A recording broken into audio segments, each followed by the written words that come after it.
ॐ श्री गणेशाय नमः। अथ श्रीलक्ष्मीनारायणकवचम्। श्रीभैरव उवाच।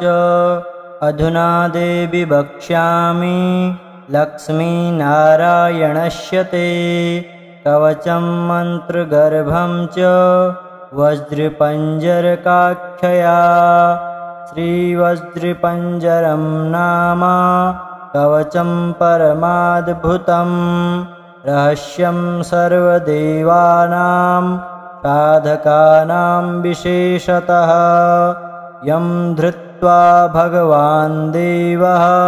प्रसीदति परः पुमान् यस्य धारणमात्रेण ब्रह्मा लोकपितामहः ईश्वरोऽहं शिवो भीमो वासवोऽपि दिवस्पतिः सूर्यस्तेजो निधिर्देवी चन्द्रमास्तारकेश्वरः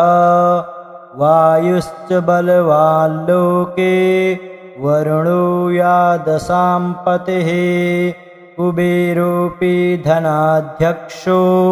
धर्मराजो यमः स्मृतः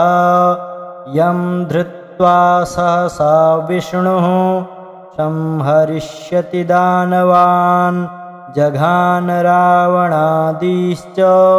किं वक्ष्येऽहमतः परम्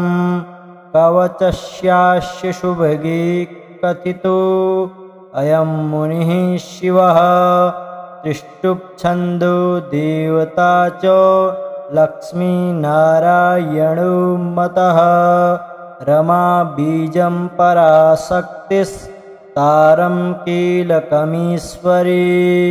भोगापवर्गसिद्ध्यर्थं विनियोग इति स्मृतः। ॐ अस्य श्री लक्ष्मीनारायण कवचस्य शिवऋषिः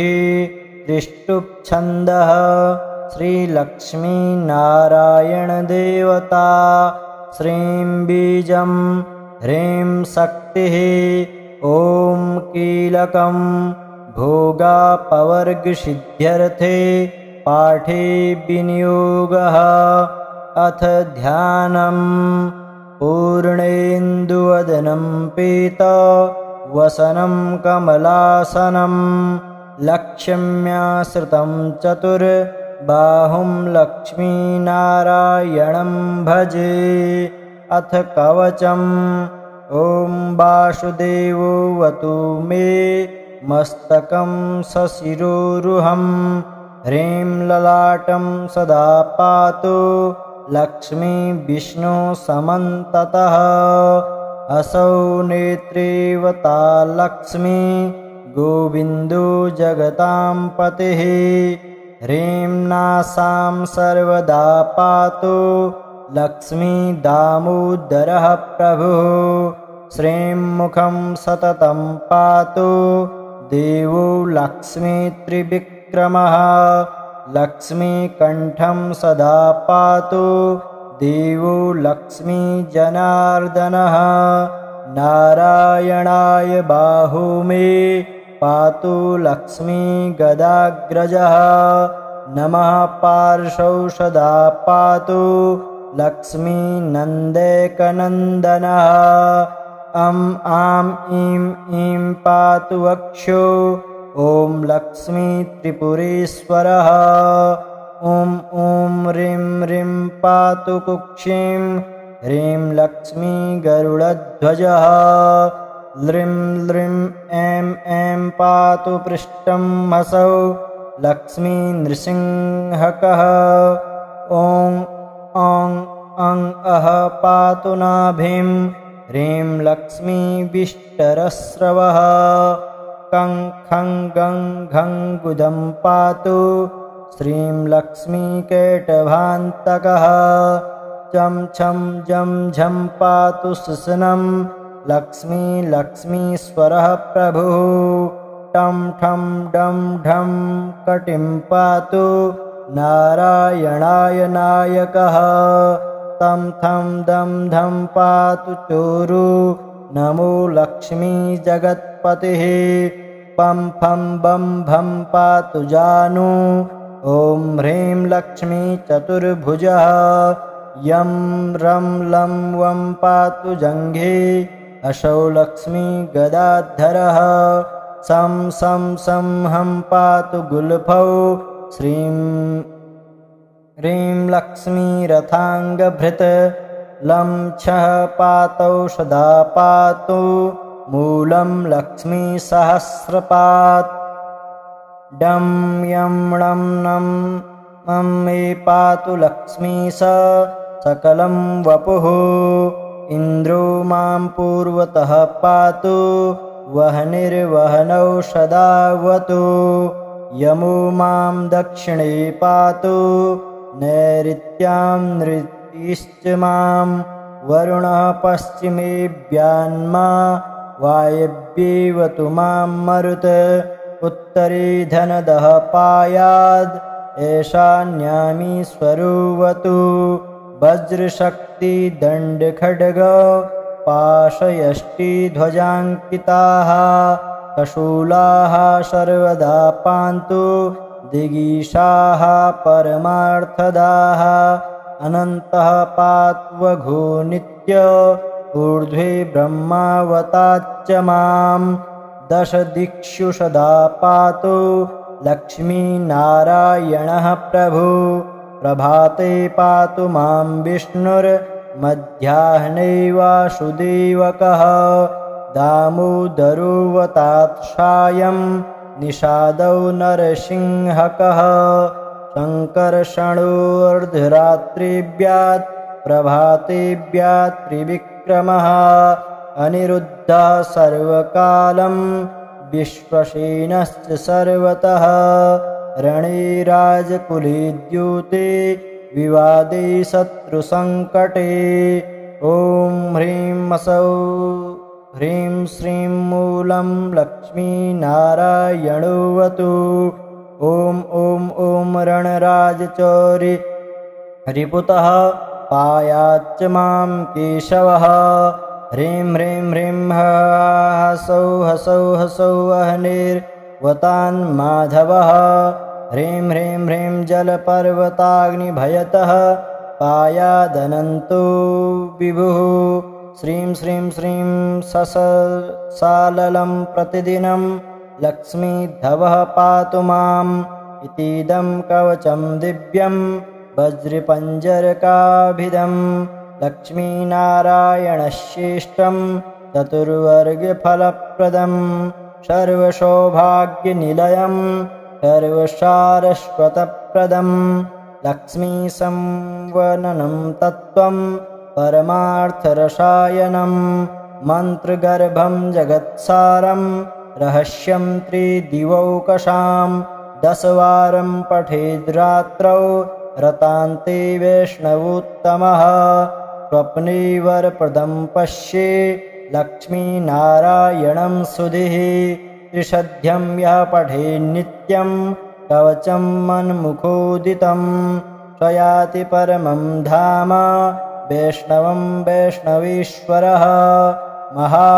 महाचीनपदस्थोऽपि यः पठेदात्मचिन्तकः आनन्दपूरितस्तूर्ण लभेद्मोक्षं ससाधकः गन्धाष्टकीनि विलिखेद्रवौ भूर्जे जपन्मनुं पीतसूत्रेण संवेष्ट्य सवर्णेनाथ वेष्टयेत् धारयेद् गुटिकां मूर्ध्नि लक्ष्मीनारायणं स्मरन् रणे रिपुन् विजित्याशु कल्याणी गृहमाविशेत् वन्ध्या वा काकवन्ध्या वा मृतवत्सा च याङ्गना सा बध्नीयान् कण्ठदेशे लभेत् पुत्राश्चिरायुष गुरुपदेशतो धृत्वा गुरुं ध्यात्वा मनुं जपं वर्णलक्ष्यपुरश्चर्या फलमाप्नोति साधकः बहुनोक्तिं किं देवी कवचस्यास्य पार्वती विनानेन न सिद्धिस्यान् मन्त्रस्यास्य महेश्वरी सर्वागमरहस्याढ्यं तत्त्वात् तत्त्वं परात्परम् अभक्ताय न दातव्यं कुले चाय दुरात्मने दीक्षिताय कुलीनाय स्वशिष्याय महात्मने महाचीनपदस्थाय दातव्यं कवचोत्तमं गुह्यं गोप्यं महादेवी लक्ष्मीनारायणप्रियं वज्रपञ्जरकं वर्म गोपनीयं स्वयोनिवत्। श्रीभैरव उवाच अधुना देवि वक्ष्यामि लक्ष्मीनारायणस्य ते कवचं मन्त्रगर्भं च वज्रपञ्जरकाख्यया। श्रीवज्रपञ्जरं नाम कवचं परमाद्भुतं रहस्यं सर्वदेवानां साधकानां विशेषतः यं धृत्वा भगवान् देवः प्रसीदति परः पुमान् यस्य धारणमात्रेण ब्रह्मा लोकपितामहः ईश्वरोऽहं शिवो भीमो वासवोऽपि दिवस्पतिः सूर्यस्तेजो निधिर्देवी चन्द्रमास्तारकेश्वरः वायुश्च बलवान् लोके वरुणो यादसाम्पतिः कुबेरोऽपि धनाध्यक्षो धर्मराजो यमः स्मृतः यं धृत्वा सहसा विष्णुः संहरिष्यति दानवान् जघान रावणादिश्च किं वक्ष्येऽहमतः परं कवचस्यास्य सुभगे कथितो अयं मुनिः शिवः त्रिष्टुप्छन्दो देवता च लक्ष्मीनारायणो मतः रमा बीजं पराशक्तिस्तारं कीलकमीश्वरी भोगापवर्गसिद्ध्यर्थं विनियोग इति स्मृतः। ॐ अस्य श्री लक्ष्मीनारायण कवचस्य शिवऋषिः त्रिष्टुप्छन्दः श्रीलक्ष्मीनारायणदेवता श्रीं बीजं ह्रीं शक्तिः ॐ कीलकं भोगापवर्गसिद्ध्यर्थे पाठे विनियोगः अथ ध्यानं पूर्णेन्दुवदनं पीतवसनं कमलासनं लक्ष्म्याश्रितं चतुर्बाहुं लक्ष्मीनारायणं भजे। अथ कवचम् ॐ वासुदेवोऽवतु मे मस्तकं सशिरोरुहं ह्रीं ललाटं सदा पातु लक्ष्मी विष्णु समन्ततः असौ नेत्रेवता लक्ष्मी गोविन्दो जगतां पतिः ह्रीं नासां सर्वदा पातु लक्ष्मी दामोदरः प्रभुः श्रीं मुखं सततं पातु देवो लक्ष्मी त्रिविक्रमः लक्ष्मीकण्ठं सदा पातु देवो लक्ष्मी जनार्दनः नारायणाय बाहु मे पातु लक्ष्मी गदाग्रजः नमः पार्श्वौ सदा पातु लक्ष्मी नन्देकनन्दनः आं ईं ईं पातु वक्षो ॐ लक्ष्मी त्रिपुरेश्वरः ॐ ह्रीं ह्रीं पातु कुक्षिं ह्रीं लक्ष्मी गरुडध्वजः ल्रीं ल्रीं ऐं ऐं पातु पृष्ठं हसौ लक्ष्मी नृसिंहकः ॐ अं अः पातु नाभिं ह्रीं लक्ष्मी विष्टरस्रवः कं खं गं घं गुदं पातु श्रीं लक्ष्मीकेटभान्तकः चं छं जं झं पातु सुसनं लक्ष्मी लक्ष्मीश्वरः प्रभुः टं ठं डं ढं कटिं पातु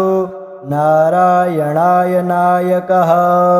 तं थं दं धं पातु चोरु नमो लक्ष्मी जगत्पतिः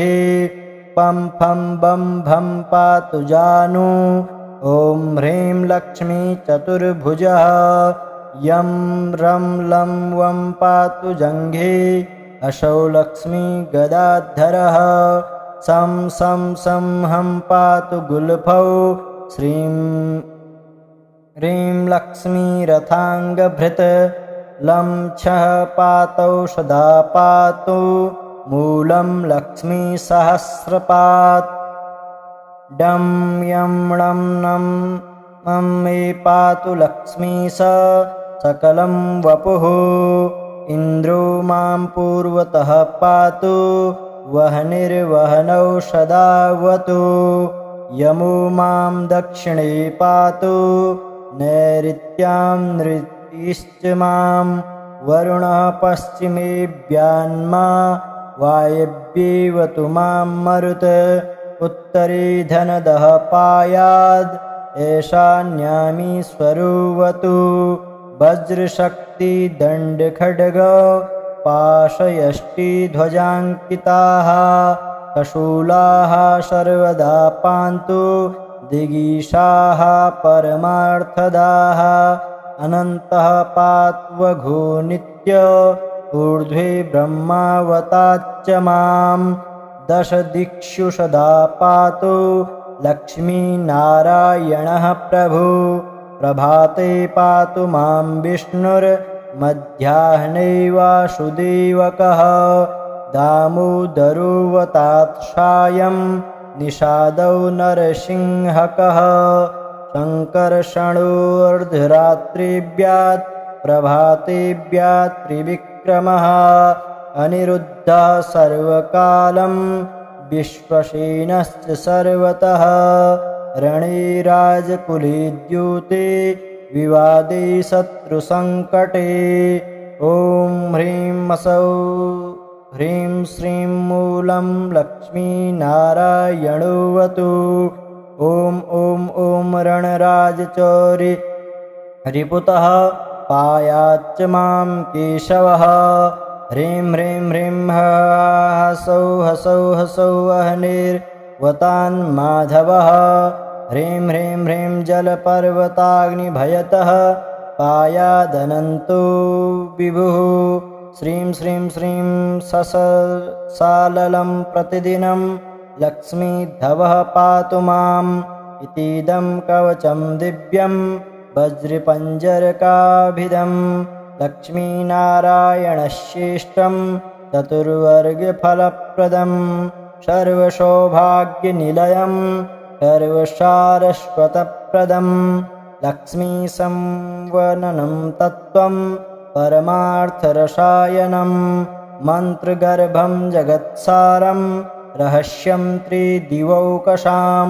10 वारं पठेद्रात्रौ रतान्ते वैष्णवोत्तमः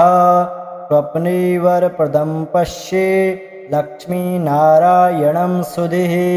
त्रिशध्यं यः पठेन्नित्यं कवचं मन्मुखोदितं स्वयाति परमं धाम वैष्णवं वैष्णवेश्वरः महाचीनपदस्थोऽपि यः पठेदात्मचिन्तकः आनन्दपूरितस्तूर्ण लभेद् मोक्षं ससाधकः गन्धाष्टकीन् विलिखेद्रवौ भुर्जे जपन्मनुं पीतसूत्रेण संवेष्ट्य सवर्णेनाथ वेष्टयेत् धारयेद् गुटिकां मूर्ध्नि लक्ष्मीनारायणं स्मरन् रणे रिपुन् विजित्याशु कल्याणी गृहमाविशेत् वन्ध्या वा काकवन्ध्या वा मृतवत्सा च याङ्गना सा बध्नीयान् कण्ठदेशे लभेत् पुत्राश्चिरायुष गुरुपदेशतो धृत्वा गुरुं ध्यात्वा मनुं जपम् वर्णलक्ष्यपुरश्चर्या फलमाप्नोति साधकः बहुनोक्तिं किं देवी कवचस्यास्य पार्वती विनानेन न सिद्धिस्यान् मन्त्रस्यास्य महेश्वरी सर्वागमरहस्याढ्यं तत्त्वात् तत्त्वं परात्परम् अभक्ताय न दातव्यं कुले चाय दुरात्मने दीक्षिताय कुलीनाय स्वशिष्याय महात्मने महाचीनपदस्थाय दातव्यं कवचोत्तमं गुह्यं गोप्यं महादेवी लक्ष्मीनारायणप्रियं वज्रपञ्जरकं वर्म गोपनीयं स्वयोनिवत्। श्रीभैरव उवाच अधुना देवि वक्ष्यामि लक्ष्मीनारायणस्य ते कवचं मन्त्रगर्भं च वज्रपञ्जरकाख्यया श्रीवज्रपञ्जरं नाम कवचं परमाद्भुतं रहस्यं सर्वदेवानां साधकानां विशेषतः यं धृत्वा भगवान् देवः प्रसीदति परः पुमान् यस्य धारणमात्रेण ब्रह्मा लोकपितामहः ईश्वरोऽहं शिवो भीमो वासवोऽपि दिवस्पतिः सूर्यस्तेजो निधिर्देवी चन्द्रमास्तारकेश्वरः वायुश्च बलवान् लोके वरुणो यादशाम्पतिः कुबेरोऽपि धनाध्यक्षो धर्मराजो यमः स्मृतः यं धृत्वा सहसा विष्णुः संहरिष्यति दानवान् जघान रावणादिश्च किं वक्ष्येऽहमतः परम् कवचस्यास्य शुभगे कथितो अयं मुनिः शिवः तिष्ठुप्छन्दो देवता च लक्ष्मीनारायणो मतः रमा बीजं पराशक्तिस्तारं कीलकमीश्वरी भोगापवर्गसिद्ध्यर्थं विनियोग इति स्मृतः। ॐ अस्य श्री लक्ष्मीनारायण कवचस्य शिवऋषिः त्रिष्टुप्छन्दः श्रीलक्ष्मीनारायणदेवता श्रीं बीजं ह्रीं शक्तिः ॐ कीलकं भोगापवर्गसिद्ध्यर्थे पाठे विनियोगः अथ ध्यानं पूर्णेन्दुवदनं पीतवसनं कमलासनं लक्ष्म्याश्रितं चतुर्बाहुं लक्ष्मीनारायणं भजे। अथ कवचम् ॐ वासुदेवोऽवतु मे मस्तकं सशिरोरुहं ह्रीं ललाटं सदा पातु लक्ष्मी विष्णु समन्ततः असौ नेत्रेवता लक्ष्मी गोविन्दो जगतां पतिः ह्रीं नासां सर्वदा पातु लक्ष्मी दामोदरः प्रभुः श्रीं मुखं सततं पातु देवो लक्ष्मी त्रिविक्रमः लक्ष्मीकण्ठं सदा पातु देवो लक्ष्मी जनार्दनः नारायणाय बाहु मे पातु लक्ष्मी गदाग्रजः नमः पार्श्वौ सदा पातु लक्ष्मी नन्देकनन्दनः अं आं ईं पातु वक्षो ॐ लक्ष्मी त्रिपुरेश्वरः ॐ ह्रीं ह्रीं पातु कुक्षिं ह्रीं लक्ष्मी गरुडध्वजः ल्रीं ल्रीं ऐं पातु पृष्ठं हसौ लक्ष्मी नृसिंहकः ॐ अं अः पातु नाभिं ह्रीं लक्ष्मी विष्टरस्रवः कं खं गं घं गुदं पातु श्रीं लक्ष्मी केटभान्तकः चं छं जं झं पातु सुसनं लक्ष्मी लक्ष्मीश्वरः प्रभुः टं ठं डं ढं कटिं पातु नारायणाय नायकः तं थं दं धं पातु चोरु नमो लक्ष्मी जगत्पतिः पं फं बं भं पातु जानु ॐ ह्रीं लक्ष्मी चतुर्भुजः यं रं लं वं पातु जङ्घे असौ लक्ष्मी गदाधरः सं सं सं हं पातु गुल्फौ श्रीं ह्रीं लक्ष्मी रथाङ्गभृत् लं छः पातौ सदा पातु मूलं लक्ष्मी सहस्रपात् डं यं णं नं मं मे पातु लक्ष्मी सकलं वपुः इन्द्रो मां पूर्वतः पातु वह्निर्वह्नौ सदावतु यमो मां दक्षिणे पातु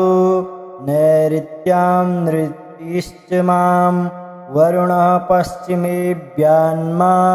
वायव्येवतु मां मरुत्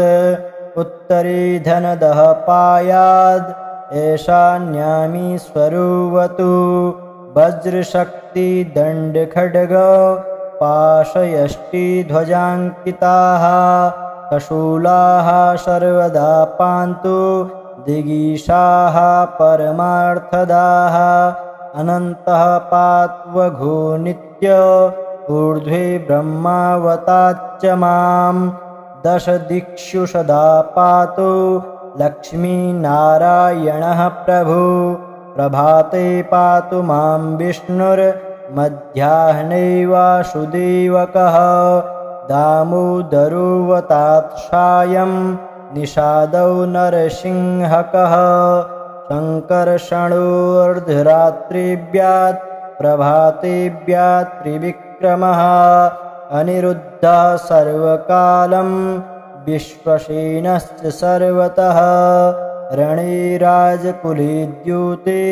विवादे शत्रुसङ्कटे ॐ ह्रीं असौ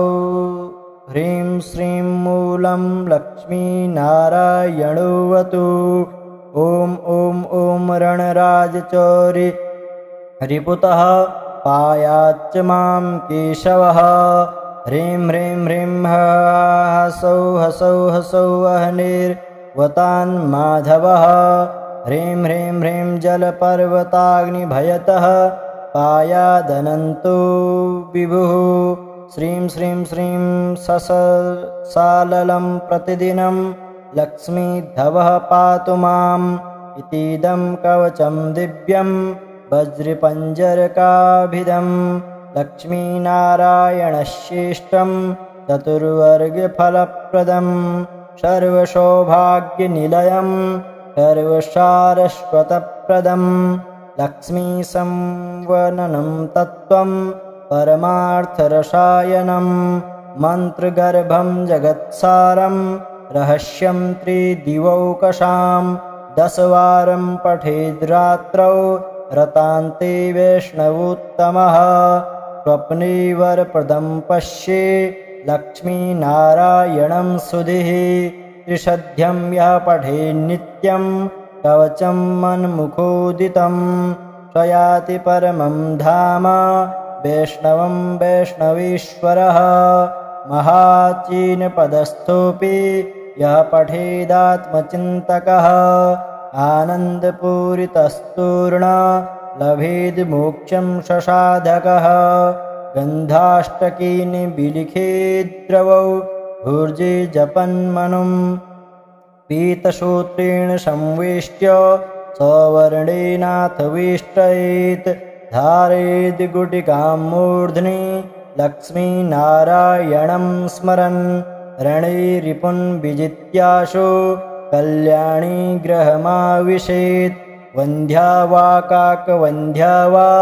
मृतवत्सा च याङ्गना सा बध्नीयान् कण्ठदेशे लभेत् पुत्राश्चिरायुष गुरुपदेशतो धृत्वा गुरुं ध्यात्वा मनुं जपम् वर्णलक्ष्यपुरश्चर्या फलमाप्नोति साधकः बहुनोक्तिं किं देवी कवचस्यास्य पार्वती विनानेन न सिद्धिस्यान् मन्त्रस्यास्य महेश्वरी सर्वागमरहस्याढ्यं तत्त्वात् तत्त्वं परात्परम्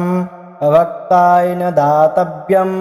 कुले चाय दुरात्मने दीक्षिताय कुलीनाय स्वशिष्याय महात्मने महाचीनपदस्थाय दातव्यं कवचोत्तमं गुह्यं गोप्यं महादेवी लक्ष्मीनारायणप्रियं वज्रपञ्जरकं वर्म गोपनीयं स्वयोनिवत्।